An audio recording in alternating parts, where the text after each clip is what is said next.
So guys कल है listing टेनको क्लीन एयर आईपीओ की और लिस्टिंग से जस्ट पहले इसके ग्रे मार्केट में हमें अच्छी खासी गिरावट देखने को मिल रही है। कंटिन्यू प्रेशर बनता लास्ट 2 दिनों से दिख रहा है, खासकर उस सिचुएशन में जहां पीडब्ल्यू की इतनी अच्छी लिस्टिंग हुई हो फिजिक्स वाला की और ठीक से निकल गया एमवी फोटोवोल्टिक भी। तो क्या है रीजन इसके पीछे गिरावट का, कहाँ हो सकती है लिस्टिंग, हमें क्या करना चाहिए, क्या स्ट्रेटजी अपनानी चाहिए, लॉन्ग टर्म में जाएं, शॉर्ट टर्म में जाएं या फिर एग्जिट कर लें, या फिर आईपीओ नहीं मिला था तो क्या हम इसको अभी ले सकते हैं या नहीं, सब कुछ बताऊंगा आपको इस छोटी सी वीडियो में।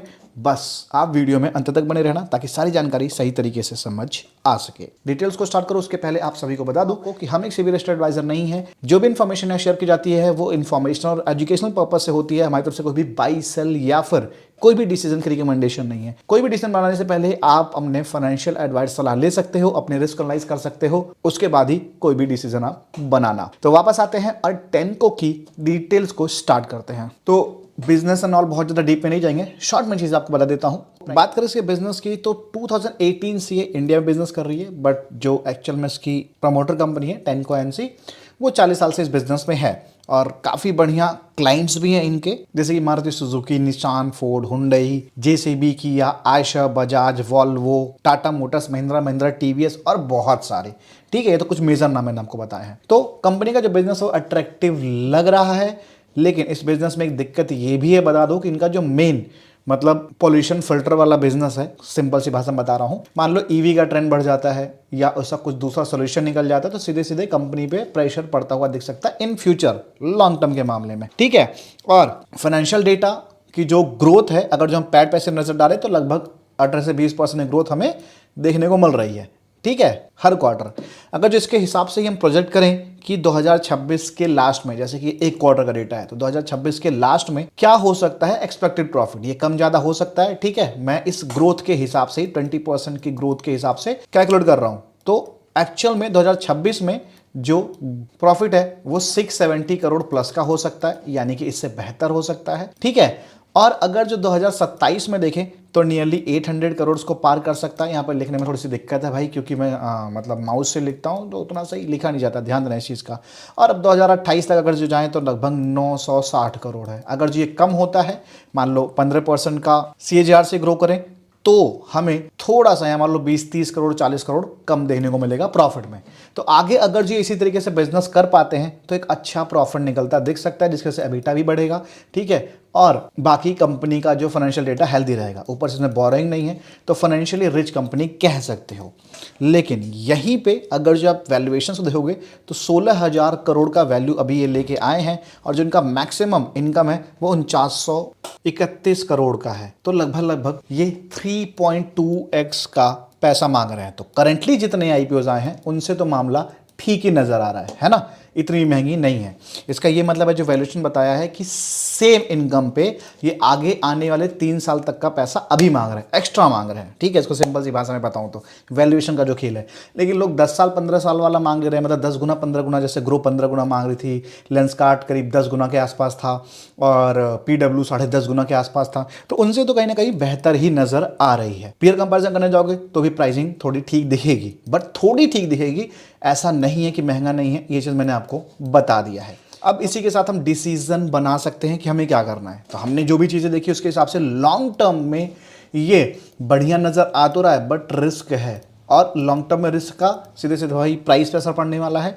ठीक है, अगर जो मार्केट कहीं इधर उधर हुआ, मान लो किसी वजह से क्रैश हो गया, कल को ट्रम्प चाचा ने कुछ कह दिया ऐसा कुछ, तो भाई सीधे सीधे 30 से 50% के लिए तैयार रहना है कि हाँ ये नेगेटिव हो सकता है, 30 से 50% नेगेटिव हो सकता है अगर जो लॉन्ग टर्म में जा रहा है। अगर जो इस चीज को एक्सेप्ट कर रहे हैं तो कम से कम 3 साल 5 साल का हमें टाइम देना है और लॉन्ग टर्म में बिल्कुल ठीक है। लॉन्ग टर्म का मामला एक और हो सकता है कि इस आईपीओ में जो भी लिस्टिंग होगी, अभी आगे बताऊंगा ही, उसमें जो प्रॉफिट मिल रहा है, मान लो 3,000 प्रॉफिट मिल रहा है एग्जांपल में, तो 3,000 प्रॉफिट और 2-3 हज़ार 5,000 रुपए पर लॉट, मान लो 5,000 रुपए, 8,000 का शेयर छोड़ दिए, 10,000 रुपए अपने निकाल लिए लगभग।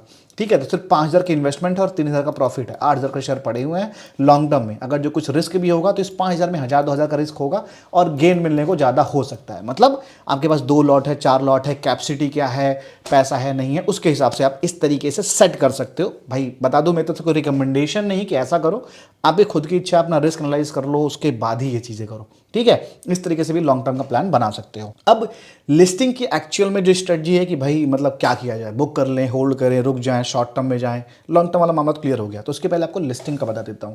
तो जो एक्सपेक्टेड लिस्टिंग है, ठीक है, वो मुझे लगता है मार्केट जिस तरीके से आज रहा मॉर्निंग में वैसा हो जाता है। जैसे भी मार्केट हमारा नेगेटिव क्लोज हुआ है, बुकिंग आधी दिखी है, आप जाके देखोगे तो हमने शेयर भी किया हुआ टेलीग्राम पे, डाउ 600 पॉइंट डाउन खुला है और अभी जब वीडियो रिकॉर्ड कर रहा हूँ तब भी करीब 500-550 पॉइंट डाउन है। तो अगर जो कल का मार्केट हमारा नेगेटिव ओपन होता है, नेगेटिव रहता है, बुकिंग आती है, उस प्रेशर से हो सकता है नीचे खोले, हो सकता है इससे नीचे खोले, नहीं तो पॉजिटिव जो है वो 500 से ऊपर ही खुलने के चांसेस। और ये जो 500 है ना, मतलब 500 प्लस है ना, ये 530-40 तक भी जा सकता है। जिस तरीके से आज पीडब्ल्यू की अनएक्सपेक्टेड लिस्टिंग हुई है, 530-40 तक भी जा सकता है। अगर जो नेगेटिव कंडीशन की बात करें या मान लो बुकिंग आई जाती है, जो बात हो रही है अभी जो चीज़ें बताई हैं उसके हिसाब से, तो भी मुझे लगता है ये 500 के आसपास, मतलब 470-80 से लेके 500 के बीच में लिस्ट हो सकता है। अब इसके नीचे लिस्ट हो जाए या इसके ऊपर लिस्ट हो जाए तो भाई अनएक्सपेक्टेड लिस्टिंग में इसको बोलूँगा, ठीक है। तो ये लिस्टिंग पोजीशन मेरी, आपके हिसाब से लिस्टिंग कहाँ हो सकती है ये आप कमेंट सेक्शन में मेरे को बता सकते हो।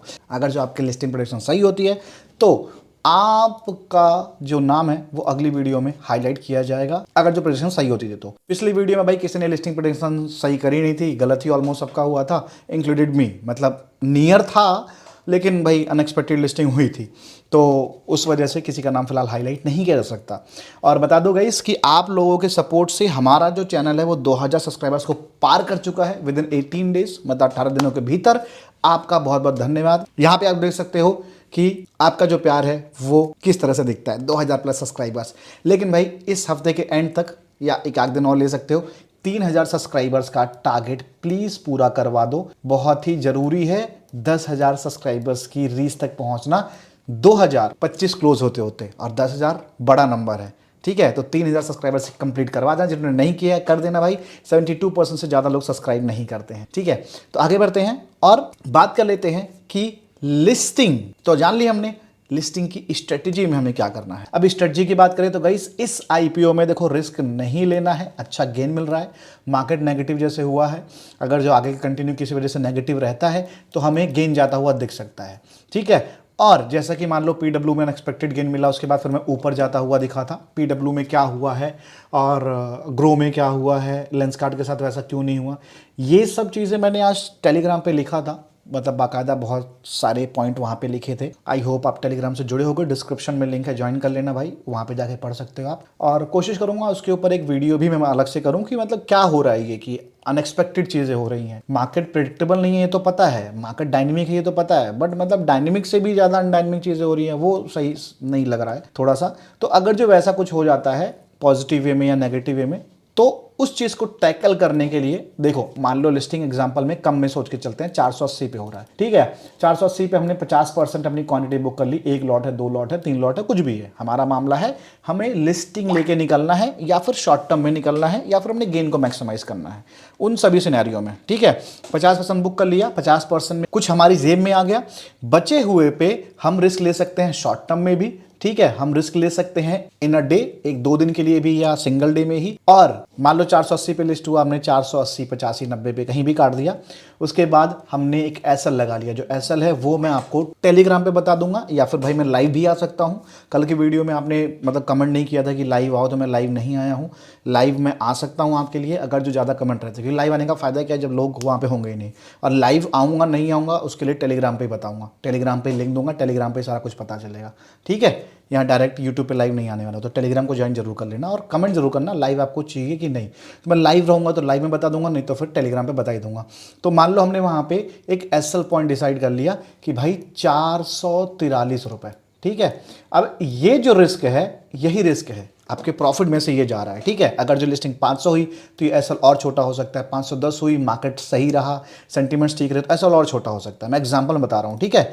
तो एक एसएल हमने डिसाइड कर लिया, उस एसएल के लिए बैठे हुए हैं। अगर जो ये 480 से बढ़ के 500 गया, 510 गया, तो हमने एसएल भी ट्रेल कर लिया, ऊपर लगा लिया, और हमारा मन किया तो हमने बुक कर लिया। और अगर जो मन नहीं किया, हम रुके हुए हैं, तो एसएल हमने 443 लगाया था, उसको 463 या 483 कर दिया किसी भी कंडीशन में, ठीक है, या 460 कर दिया। तो अगर जो नीचे अचानक से आया तो हम यहाँ पे बुक करके एग्जिट कर देंगे, बट यहाँ भी प्रॉफिट है और रिस्क क्या है, सिर्फ प्रॉफिट पे। ऐसे में शॉर्ट टर्म में भी बैठ सकते हैं, लिस्टिंग लेके निकलना है, मैक्सिमाइज करना है तो भी बैठ सकते हैं। अब होल्ड करें एग्जिट करें भाई, ये सीधी सी बात है। लॉन्ग टर्म में जा रहे हो या फिर लॉन्ग टर्म में नहीं जा रहे हो, लिस्टिंग गेन लेने आए हो। अगर जो लिस्टिंग लेने जा रहे हो, ठीक है, तो यही स्ट्रेटजी अपनाना सही होगा। अगर जो बिल्कुल सेफ पे करना है, कोई रिस्क नहीं लेना है, तो प्री ओपनिंग सेशन में ऑर्डर लगा सकते हो और उसमें फिर पछताना नहीं कि यार 10 रुपये ऊपर चला गया, 20 रुपये ऊपर चला गया या 20 रुपये नीचे गिर गया। जहां हमें मिला, गेन मिला, हमने बुक किया, बात खत्म। या फिर रुक के आप ये स्ट्रेटजी अपना सकते हो जो मैंने बताया है अभी। या लॉन्ग टर्म में जाना तो सारा सिनेरियो मैंने आपको समझा दिया।